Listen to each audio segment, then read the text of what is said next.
Un saludo a todos. Bienvenidos nuevamente a Ortopedia 101.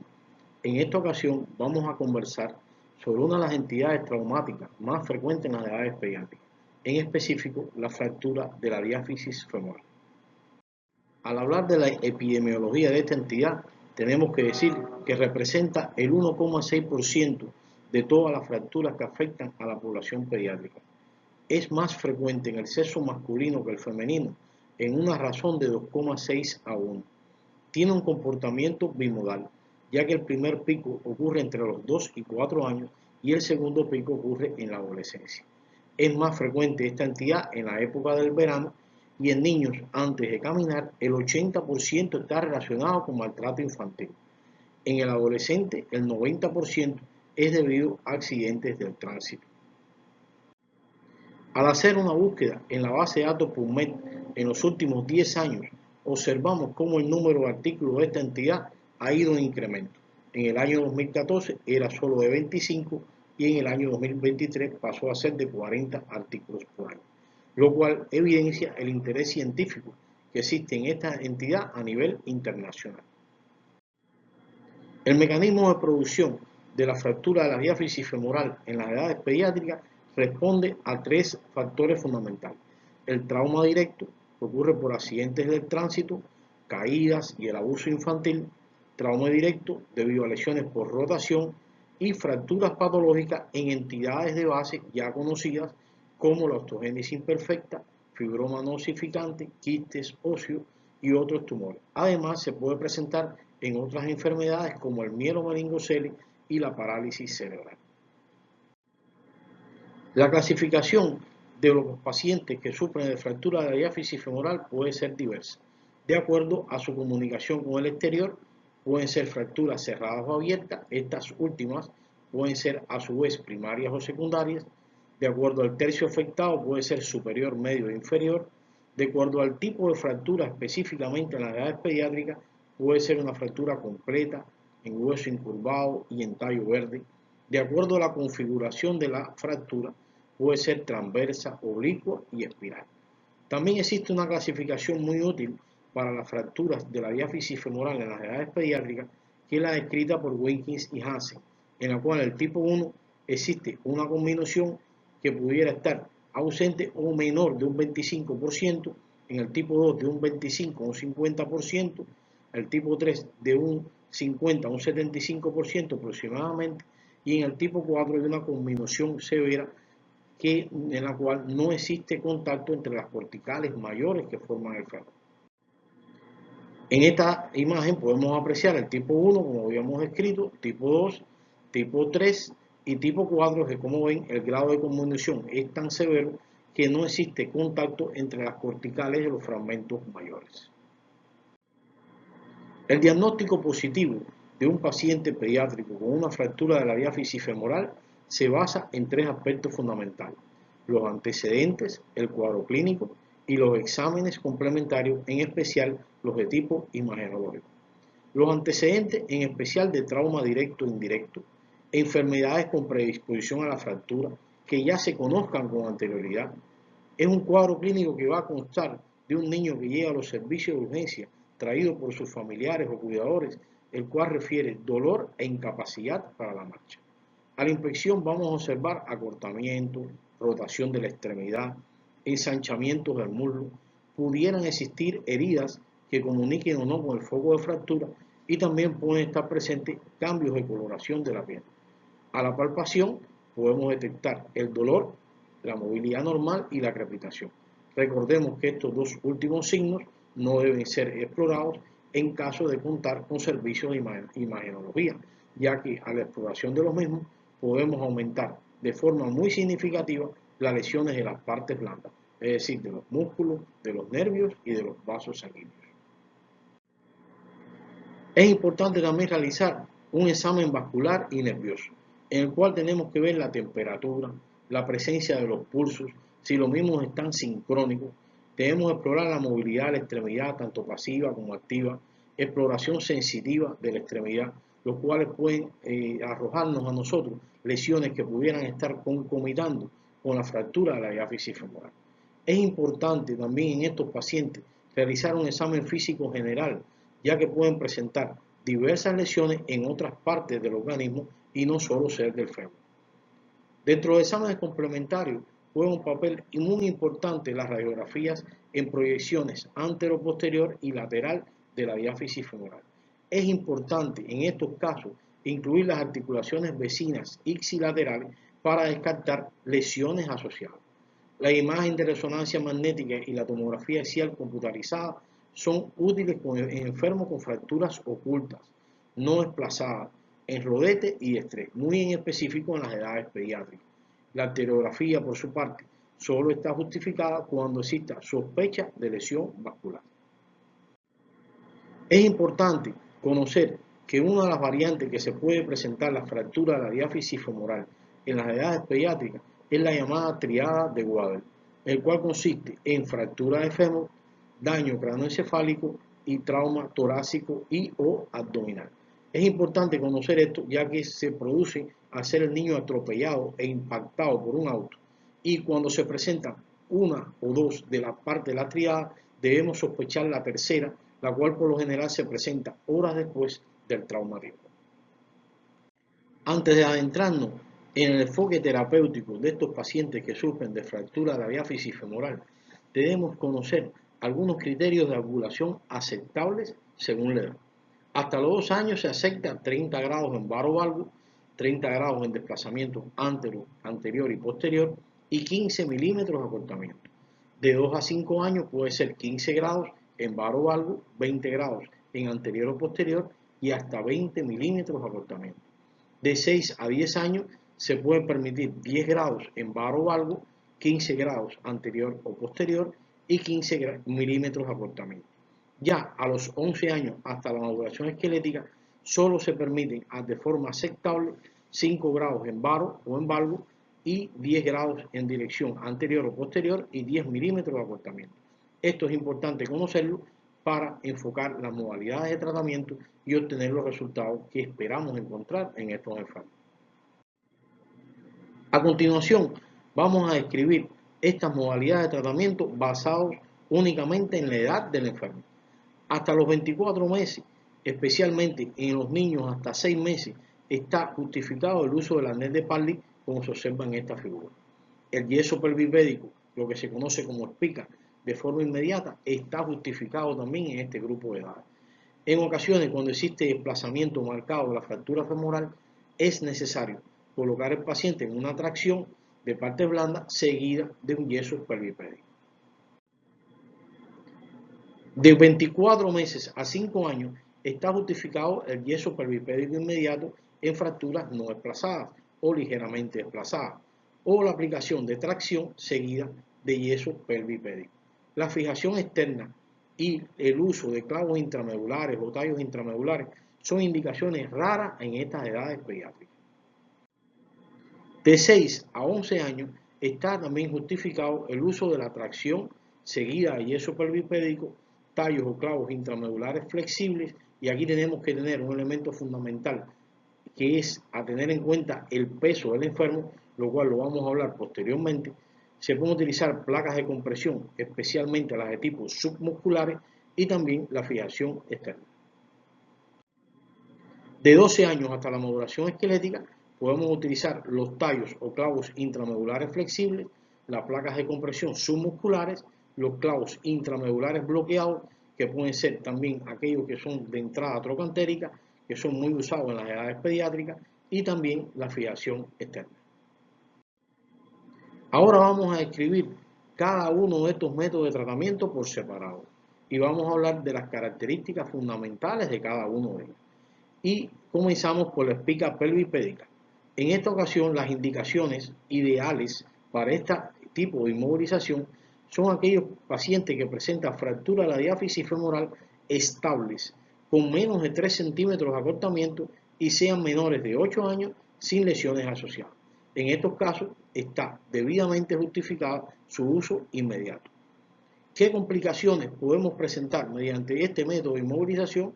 Pues pueden ser las lesiones de piel, infecciones, maceraciones, consolidación viciosa, por lo general en varo, y también se puede presentar acortamiento.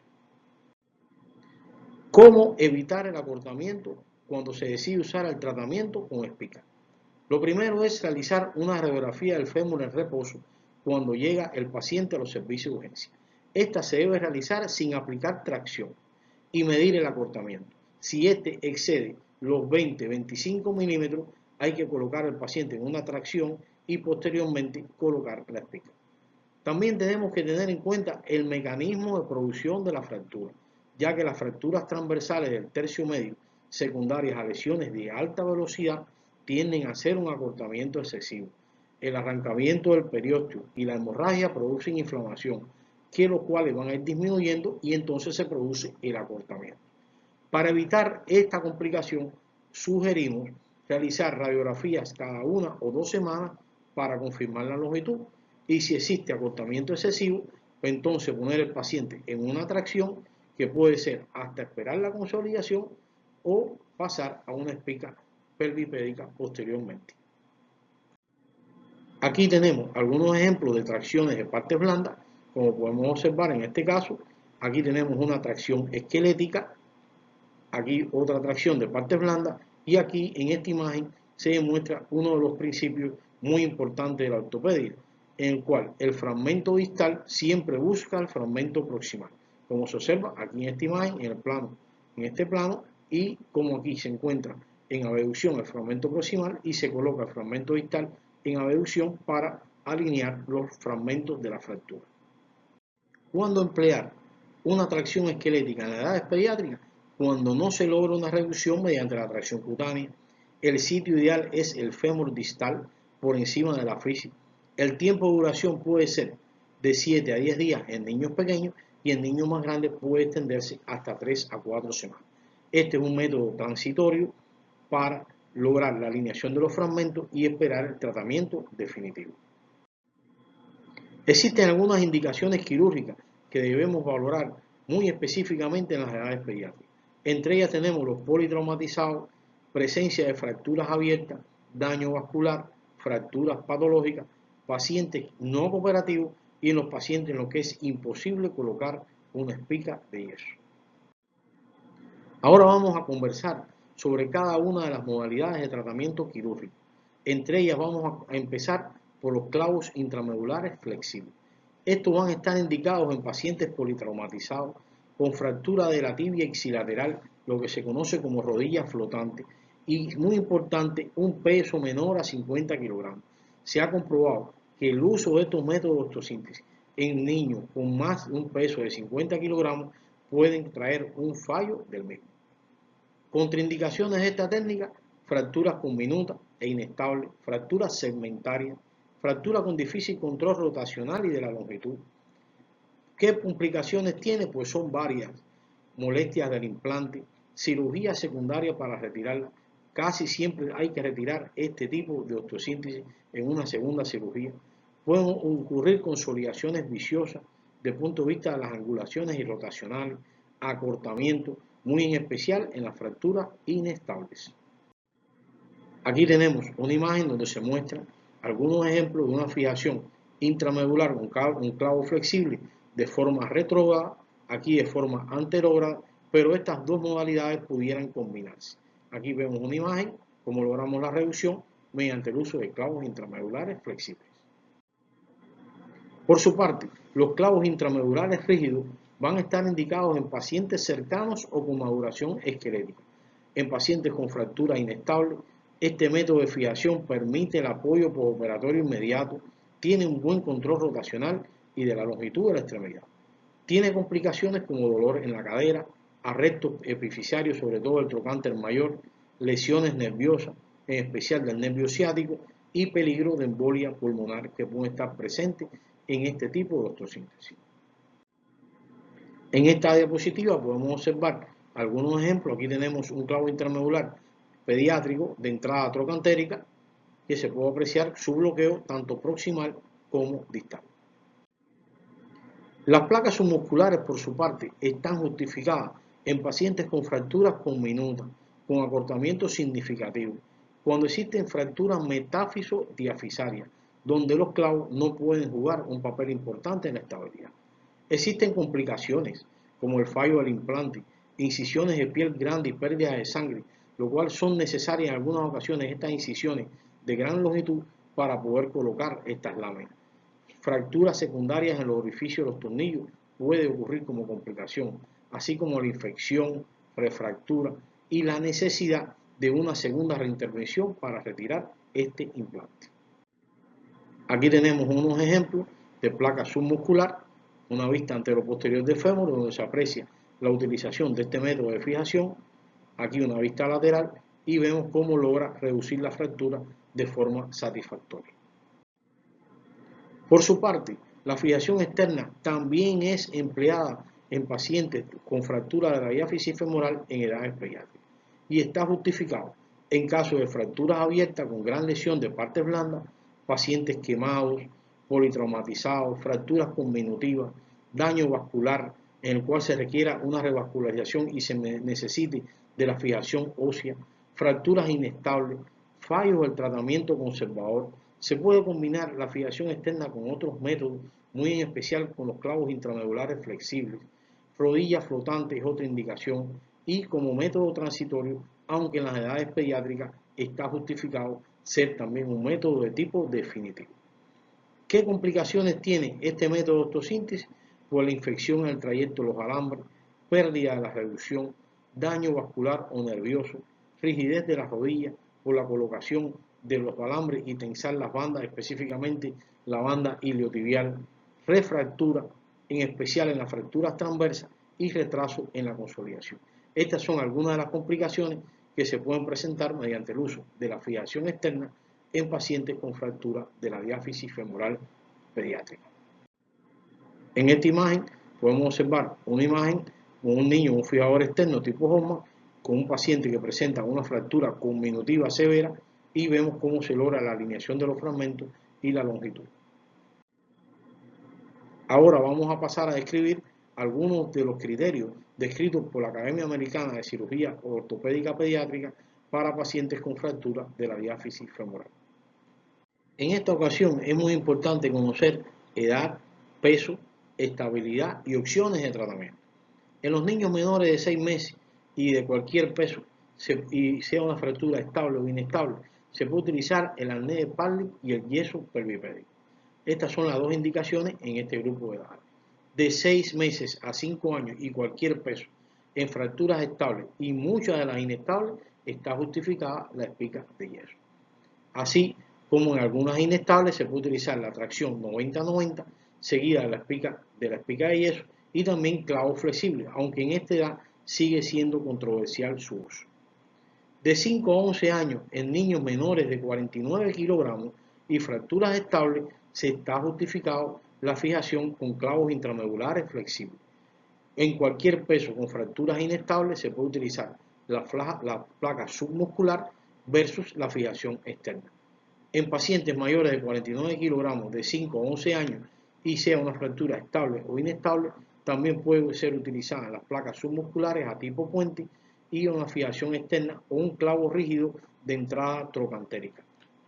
Ya de 11 años menores a 49 kilogramos y sea estable, podemos optar por clavos rígidos de entrada trocantérica versus clavos intramedulares flexibles. Ya si el paciente tiene 49 kilogramos o más, se necesita de clavos rígidos de entrada trocantérica versus placas submusculares. Estas son algunas de las indicaciones basadas en estos parámetros. En los pacientes politraumatizados se puede considerar la fijación externa, así como aquello que presenta fracturas abiertas, y en caso de combinación severa puede ser de utilidad la fijación externa, placas submusculares y el clavo rígido de entrada trocantérica. Existen algunas complicaciones que pueden presentarse en pacientes pediátricos con fractura de diáfisis femoral, pero solo vamos a mencionar algunas de las más importantes. Entre ellas la consolidación viciosa, en especial que ocurre en varos, la pseudoartrosis, que es extremadamente infrecuente, pero se puede presentar en las edades pediátricas, debilidad muscular por el tiempo de inmovilización, muy en especial cuando se utilizan las espicas pelvipédicas, la discrepancia del miembro inferior, la cual puede ser debido a sobrecrecimiento, acortamiento y osteonecrosis que pueden estar presentes en estos enfermos y produce acortamiento de la extremidad.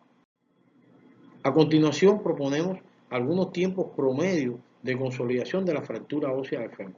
Lactante menor o igual a 4 semanas, de 2 a 4 años, 6 semanas aproximadamente, de 4 a 6 años, 8 semanas, y de 6 a 8 años, 10 semanas.